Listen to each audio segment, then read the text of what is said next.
Hi, my name is Joey. I usually don't post videos. Actually, this is my first video, but I feel led to do this because it's about 10 or 11 days after the Haiti's earthquake, and I'm a barber, and I get a lot of feedback from the community as far as opinions and all different type of things. And on that certain subject, I hear a lot of negativity, and it hurts me, you know. And this right here, I don't argue with people in the chair, you know. I just gather my thoughts, and this right here is pretty much what I feel should be said. And this isn't to everyone, but a lot of people, narrow-minded people that you see in everyday life that you'd never even know have these certain opinions, but they spill it all out in the barbershop. And I just feel led to write this because a lot of times we as Americans are so greedy and so unappreciative of what we have, and we're blessed. And I wrote this the other night. I was gathering all of my thoughts, and this is what my heart feels about the whole situation. And if you think like that, then I guess this is to you. But not saying all Americans do think like that, because not all of us do, but more do than what you know. But it goes like this. It says, "As I hear about the Haitians' devastation, I reflect on my life. As my stomach hurts from all the food I've eaten, I begin to weep. Born into buffets and parfaits, taught that love comes from Marvin Gaye songs and rich people can't get AIDS. As our internet may lose signal, we begin to grumble. Through our curse words we mumble as much as bees bumble. Young kids lost in the rubble, yet we call ourselves humble. Blinded by retirement plans that tell you to quit working, just relax. 2 years later, his brother Bobby is forced to pull out his old slacks. He has to attend his brother's funeral, who 2 years ago was just fine. But he bought into the lie of sitting on a couch is what you look forward to without a concept of time.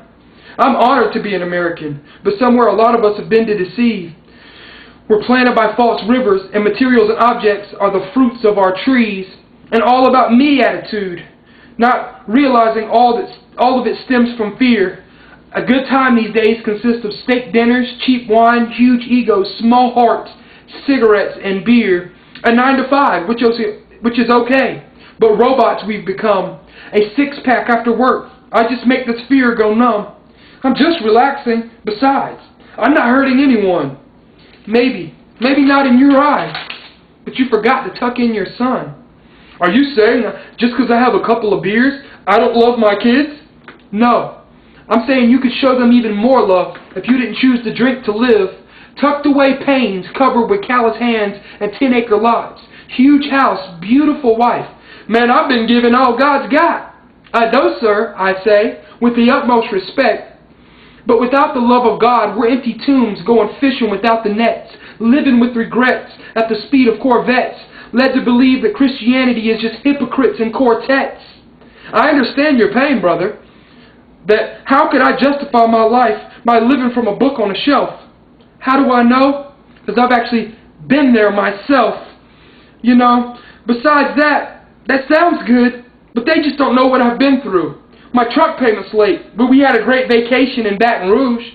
Yeah, I was just like you. I didn't have a clue. I didn't have a clue. Credit card junkies. Why? Just because we can. Smirking at the homeless guy who reaches out his hand, never realizing that credit could come back to bite you in the end. If you wound up homeless, would you then be that man's friend? We're so blessed, to say the least. Upon titles we feast, not knowing that a lot of us are living for the beast. Poor people, we say, they just need to stay where they're at. I'm proud to be an American, and my belly's fat. Yeah, the shacks they live in may not add up to your country clubs, but where they're lacking in a roof, a lot of you are lacking in love. God bless.